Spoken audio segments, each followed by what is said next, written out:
नमस्कार, आप देख रहे हैं न्यूज 18। मैं हूं आपके साथ मेनका चौधरी। सुबह के 9 बजे हैं। चलिए बात सबसे पहले मेरठ की करते हैं, जहां पर एक बड़ी वारदात। इंजीनियरिंग के एक छात्र को यहां गोली लगी है। गंभीर हालत में इस वक्त अस्पताल में भर्ती है वो छात्र। मामूली विवाद को लेकर फायरिंग हुई है। दोस्त पर ही गोली चलाने का आरोप लगा है। थाना परतापुर इलाके का मामला, जहां पर कहा यह जा रहा है कि मामूली विवाद में दो दोस्तों के बीच झगड़ा होता है और एक दोस्त ने दूसरे दोस्त पर गोली चला दी, जिसके बाद उसकी हालत गंभीर है और अब उसे हॉस्पिटल ले जाया गया है। इंजीनियरिंग का स्टूडेंट बताया जा रहा है घायल युवक, जिसे मामूली विवाद के बाद उसके ही दोस्त ने गोली मार दी है। फिलहाल युवक की हालत गंभीर बताई जा रही है, उसे अस्पताल ले जाया गया है। परतापुर इलाके में यह पूरी वारदात हुई। निखिल अग्रवाल हमारे सहयोगी इस वक्त हमारे साथ मौजूद हैं। निखिल, क्या अपडेट है आपके पास, क्या खबर आपके पास?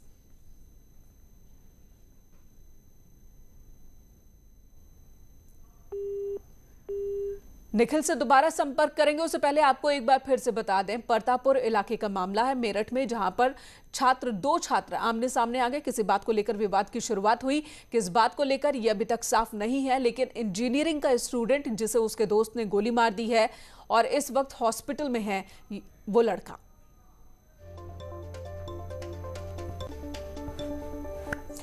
और अब जो सबसे डराने वाली बात कि बड़े शहरों के बाद कोरोना वायरस गांव में पैर पसारता जा रहा है। गांव और छोटे कस्बों में कोरोना संक्रमण बढ़ने की वजह शहरों से लौट रहे लोग हैं। वहीं पंचायत चुनाव भी संक्रमण बढ़ने में एक बहुत बड़ी वजह मानी जा रही है। ग्राउंड जीरो पर मौजूद न्यूज 18 की टीम से जानेंगे कि कहां हालात कैसे हैं।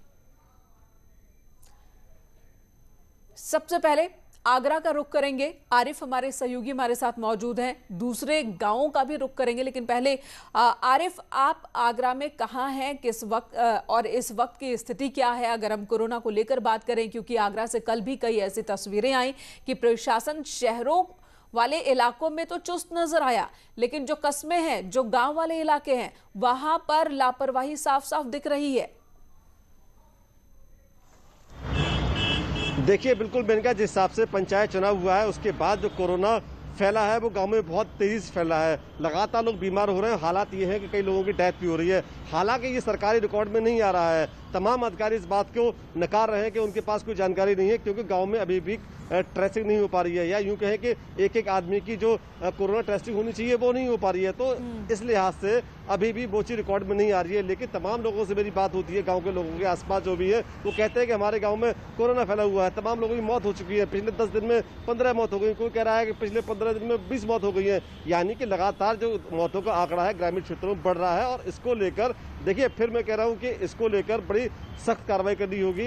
दूसरी बात यह है कि बहुत यही वो डर है आरिफ, यही वो डर है जिसकी आशंका जताई जा रही थी कि अगर गांव तक कोरोना फैलता है तो हालत और ज्यादा खराब हो जाएगी, क्योंकि हमारे पास गांव में किस तरह की स्थिति है हेल्थ सेक्टर को लेकर वो हम सभी को पता है। उमा शंकर भी हमारे साथ जुड़ चुके हैं। उमा का रुख कर लेंगे, हमीरपुर से हमारे साथ मौजूद हैं। उमा शंकर, यहां के बारे में बताइए। गांव से अब तस्वीरें डराने वाली सामने आने लगी हैं।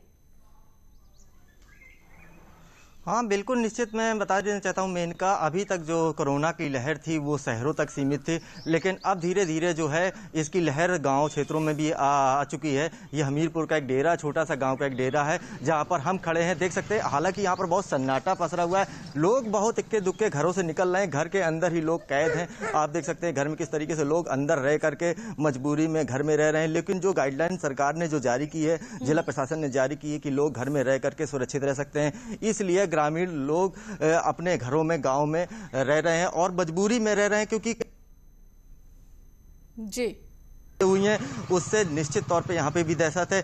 अब मैं यहाँ पे लोगों से भी बात कर सकता हूँ कि गांव में क्या स्थिति है कोरोना के लेकर के, कैसी स्थिति है, गांव के लोग कैसे घर में रह रहे हैं। गांव में ज़्यादातर आदमी जो है मजदूरी जो है करता है। आदमी इससे इस समय जो है लॉकडाउन के चलते जो है सब अपने अपने घरों में हैं, और जो जरूरी काम होता है तभी निकलते हैं, नहीं तो सब अपने घरों में। गांव में भी आपके कोरोना फैला है? कोरोना की स्थितियां जो है गांव में भी हैं। अभी जो है कुछ एक पीछे जो है डेरा है उसमें एक जो है मरीज है, वो अपना जो है एकांत में ही लेटे हुए। देखिए, गांव में भी मरीज बढ़ने लगे हैं, संख्या बढ़ रही है। हालांकि प्रधानी का चुनाव था, इसका बहुत ज्यादा असर नहीं हुआ गांव में। देखिए यहाँ के लोग कैसे बेचारे दुख के बैठे हुए हैं। बताइए, आपके गाँव में कोरोना फैलने लगा है क्या? क्या आप चल रहा है। नहीं, अभी तो कुछ नहीं, मान लीजिए गांव तो अपने सुरक्षित है और कोई गांव में ज्यादा कोरोना की स्थिति नहीं नहीं है। चलिए, तो इस गांव में कोरोना की स्थिति बहुत भयावह नहीं है, अच्छी बात है। और यहाँ के लोग जागरूक भी दिख रहे हैं, घरों में दुबके हुए हैं, और जरूरी भी है, इस वक्त की डिमांड यही है। झांसी से अश्विनी मिश्रा हमारे साथ मौजूद हैं। अश्विनी, ये बताएं वहां पर क्या हालात है, लोग किस तरीके से खुद को बचा रहे हैं?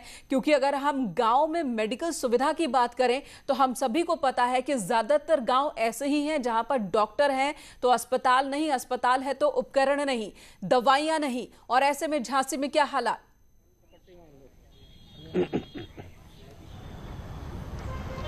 हाँ बिल्कुल, पंचायत चुनाव को खत्म में लगभग 1 महीने का समय होने को आया है। ऐसे में झांसी के जो ग्राम पंचायतों की बात करते हैं तो यहाँ के हालात थोड़े से विकट नहीं हैं। कई गांव में हम गए, हमने पूछा, गाँव वालों से बातचीत करी है, उनका कहना है कि यहाँ पे कोरोना का प्रकोप इतना नहीं है जितना शहरों में है। इस समय हम ग्राम पंचायत भोजला में आए हुए हैं, जहाँ पे आप देख सकते हैं कि यहाँ पे तमाम जो ग्रामीण हैं वो खड़े हैं, इनसे हम बात कर लेते हैं। ये बताइए भाई साहब, पंचायत चुनाव के बाद से गांव में क्या स्थिति है कोरोना की? क्या कुछ लोग बीमार हुए हैं और कोरोना से आप लोग लड़ कैसे रहे हैं? नहीं सर, पंचायत चुनाव के बाद भी यहाँ मतलब गांव में नहीं इतना, थोड़ा बहुत हल्की फुल्की सर्दी जुकाम हो जाते तो दवा लेके अपने सही हो जाती। शहरों में अधिकांश ज़्यादा है, यहाँ गाँव में इतना नहीं प्रभाव इसका। तो क्या कोई स्वास्थ्य की टीम यहाँ आती है? हाँ, टीम यहाँ बस स्वास्थ्य केंद्र है, वो बार बार अपने चेकअप करती है, कोई दिक्कत नहीं यहाँ पे। कैसे आप लोग कोरोना से हरा रहे हैं, क्योंकि कोरोना काफी घातक बीमारी है? कैसे आप लोग गांव में तो जो तैयारी किए हुए हैं, कैसे आप लोग सुरक्षा कैसे ले रहे हैं? सर्वप्रथम तो हम गांव से सुरक्षा ये है कि दूरी बना के रखते हैं लोग, और मास्क की हमेशा लगा के ही चलते हैं लोग, और कहीं मोहल्ले या गली में इकट्ठा होकर ये भीड़ नहीं जमा करते हैं, और अपना दिन में समय घर में ही बिताते हैं लोग अधिकतर। तो क्या लगता है, हम आपसे जानना चाहते हैं कि गाँव में किस तरीके से लोग कोरोना के नियमों का पालन कर रहे हैं, और क्या लगता है कि लोगों को जागरूक किया जा रहा है? जी, जागरूक किया जा रहा है, और अधिकतर लोग जागरूक भी हैं, बहुत अपना नियमों का पालन भी कर रहे हैं, और वैसे भी बहुत जागरूक हैं हमारे यहाँ के। जी अश्विनी, वाकई झांसी की ये जो तस्वीर देखने को मिली है, जो आप दिखा रहे हैं, और हमीरपुर से उमा शंकर ने जो दिखाया, ये थोड़ी राहत देने वाली बात है और काबिले तारीफ गांव वालों की कि वो कोविड नियमों का पालन कर रहे हैं। इतनी सजगता तो यहाँ शहरों में भी नहीं दिख रही है। आरिफ, हमने देखा यहाँ पर लोग मास्क लगाकर हैं, और साथ ही लोगों का कहना है कि बहुत ज्यादा केसेस नहीं है कोरोना के अभी तक। स्वास्थ्य टीम की भी बात करें, लेकिन आरिफ, एक बहुत संक्षेप में, बहुत से गांव की तस्वीर ऐसी है कि गांव वाले भी मानने को तैयार नहीं कि जो मौतें हो रही हैं वो कोरोना की वजह से हो रही हैं। सर्दी जुकाम और इसे फीवर ही मान रहे हैं, वो खुद भी जाने से डर रहे हैं डॉक्टर्स के पास। ऐसा क्यों है?